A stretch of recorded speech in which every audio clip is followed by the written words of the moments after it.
La Nintendo Switch 2 n'est sûrement pas faite pour toi. Il y a maintenant un petit peu plus d'une semaine, j'ai déballé la Nintendo Switch 2 en vidéo avec un avis qui était plutôt bon dessus.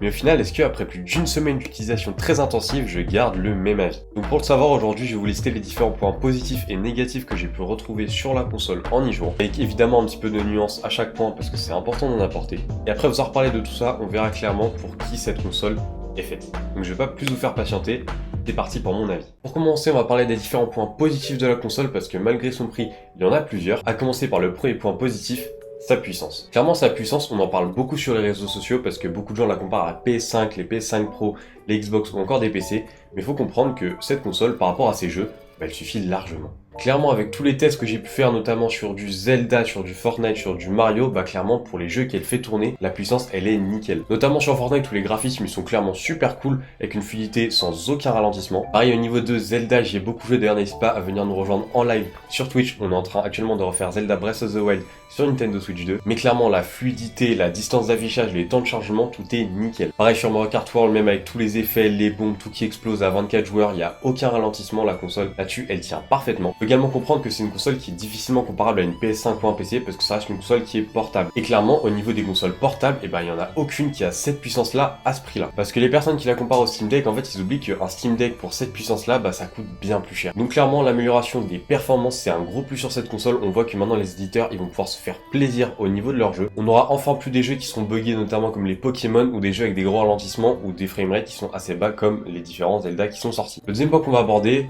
c'est l'écran. L'écran, il est clairement excellent sur cette console et ça fait du bien. Clairement, la Nintendo Switch normale, malgré que ce soit une console qui était hybride, elle souffrait énormément en mode portable du fait de son petit écran, sa basse luminosité et surtout ses grosses bordures. Tous ces défauts-là, ils ont été corrigés sur la Switch 2 avec une console qui est plus grande, une luminosité qui est meilleure. Et même si beaucoup ont critiqué les grosses bordures qu'on pouvait toujours retrouver sur la Switch 2, parce qu'on se doute bien que pour la Switch 2 version OLED ou Pro, ils vont les enlever, clairement, elles sont bien moins dérangeantes que sur la Switch normale. Et avec toutes ces améliorations, on peut enfin profiter en mode portable de notre Switch 2. On peut enfin jouer dans notre lit en profitant, on peut jouer en déplacement et ça c'est un gros plus pour la console. En plus de ça, on peut enfin jouer à deux sur Mario Kart en mode portable en étant loin de l'écran et on verra quand même quelque chose. Parce que pour ceux qui se souviennent, quand vous voulez jouer à Mario Kart 8 Deluxe en mode portable sur la Switch normale, c'était un enfer. Clairement l'écran était trop petit, on n'y voyait rien, c'était un enfer. On voit une vraie amélioration, c'est clean, c'est net.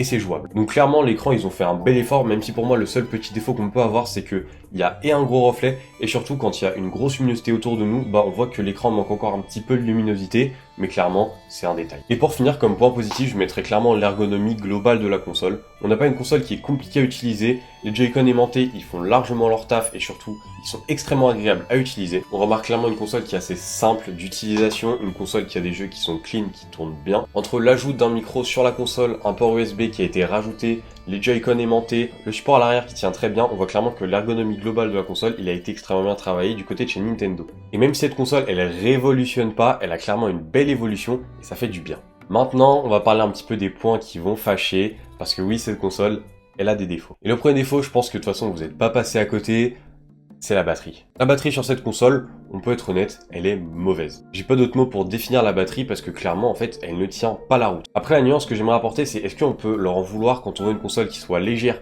ergonomique, avec des gros jeux? Évidemment il faut faire des concessions. Mais avec les tests que j'ai pu faire notamment quand on joue à Mario Kart, même sans la luminosité à fond, la batterie elle tient même pas 3 heures. Donc à moins d'avoir une batterie externe, clairement cette console en fait sur le long terme quand on sort, elle est pas vraiment utilisable. Et ça c'est dommage parce que c'est l'une des qualités principales qu'est censée avoir la console. Et là où la Switch OLED avait beaucoup corrigé la Nintendo Switch en termes de batterie, là on voit clairement qu'il y a une rétrogradation de la batterie par rapport à la Switch OLED et ça c'est bien dommage. Après comme je viens de le dire, acheter une batterie externe ça peut être clairement une très bonne idée parce qu'une batterie externe ça peut vous coûter 20 à 30 euros et clairement ça fait largement le taf pour pouvoir recharger une Nintendo Switch 3, 4, 5 fois. Le deuxième point qui est assez négatif sur cette console, ça va être au niveau du bruit et de la chauffe qu'elle va avoir. Clairement c'était ma grande déception parce qu'après mon premier live sur Zelda Breath of the Wild quand j'ai sorti la console de son dock, elle faisait un bruit mais pas possible.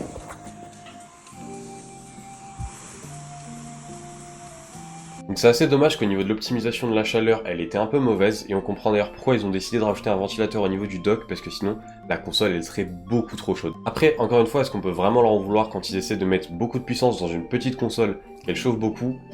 je sais pas. Ensuite, et pour moi c'est le plus gros point noir de cette console, c'est le manque cruel de jeux. Évidemment ça c'est un problème qui va se régler au fil du temps, mais clairement pour une sortie, la quantité de jeux elle est super maigre. Si on prend mon cas personnel, à part Mario Kart World et les remakes des Zelda, bah en fait j'ai pas grand chose à faire dessus. Et même s'il y a plus d'une dizaine de jeux qui sont sortis que j'ai pas pu acheter parce que ça coûte cher, faut quand même se dire qu'en termes d'exclusivité pure chez Nintendo, bah en fait il y a que 2-3 jeux qui sont sortis. Et clairement quand on compare avec la sortie de la Nintendo Switch où il y avait Mario Kart 8 Deluxe, Mario Odyssey, Zelda Breath of the Wild, bah là clairement la Switch 2, on sent qu'elle est à la traîne au niveau des jeux. Et c'est super dommage que ça fait même pas une semaine que j'ai la console et en fait finalement je me retrouve au bout de quelques jours à allumer mon PC pour jouer à Valorant ou League of Legends parce qu'en fait j'ai plus aucun jeu à faire sur ma Switch. Et ça, c'est super dommage. Et pour finir sur les points négatifs, on va parler du prix. Alors quand je parle de prix, ça peut paraître étonnant mais je parle pas forcément de la console.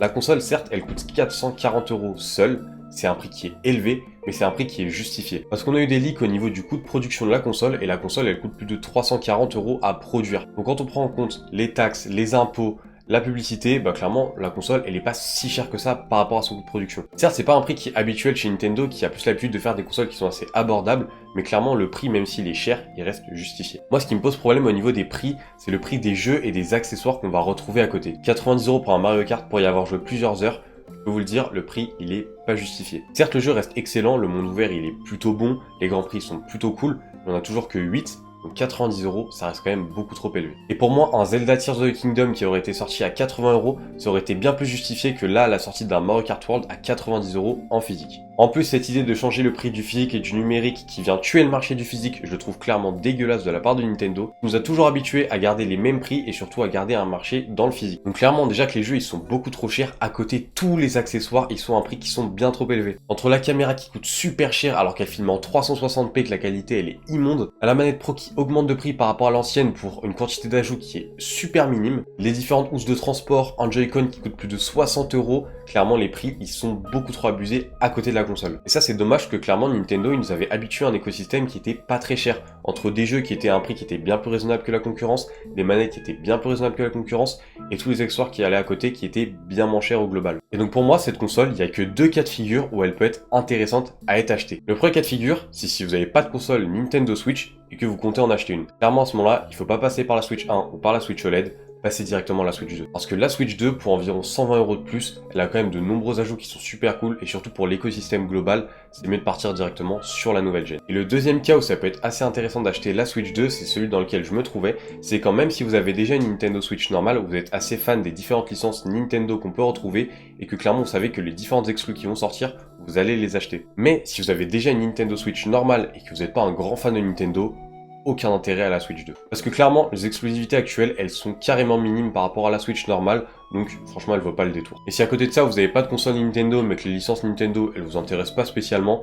pareil, la Nintendo Switch 2, elle sert à rien. Et dans le cas où vous n'avez pas la Switch, mais que vous hésitez à l'acheter, si vous savez que vous n'êtes pas un grand fan des différentes licences, clairement, elle vaut pas le détour, elle est beaucoup trop chère pour ce que c'est. Donc clairement, on remarque que la Nintendo Switch, c'est pas une console qui est faite pour tout le monde. Pour ceux qui sont fans de grosses licences comme Zelda, Mario, etc., clairement la Switch 2, elle vaut le coup parce qu'il y a des gros jeux qui vont sortir dessus, donc autant l'acheter maintenant. Mais si vous n'êtes pas dans ce cas-là, bah en fait la Switch 2, elle vaut carrément pas le détour parce qu'elle est chère et elle apporte pas non plus d'énormes nouveautés. Pour moi, clairement, en fait la Switch 2, c'est pas une révolution, c'est pas une petite évolution, c'est vraiment l'entre-deux. C'est une console qui évolue bien par rapport à la Nintendo Switch, mais qui si vous l'avez déjà et que vous n'êtes pas un grand fan de Nintendo, bah, elle vaut pas son prix. Donc 440 €, ça c'est à vous de me dire si selon vous c'est un prix qui est justifié. Moi je trouve que oui, mais clairement pour beaucoup de personnes, bah elle vaut pas le coup. Après je vais continuer à beaucoup l'utiliser évidemment et d'ici peut-être quelques mois, je vous referai un récap pour vous dire si mon avis a changé dessus. Mais pour l'instant mon avis reste quand même clair, c'est que si vous êtes fan Nintendo, faut l'acheter, mais si vous en avez un peu rien à faire, il vaut pas le coup. En tout cas, j'espère que mon avis aura permis de vous aiguiller un petit peu sur votre potentiel achat de la console.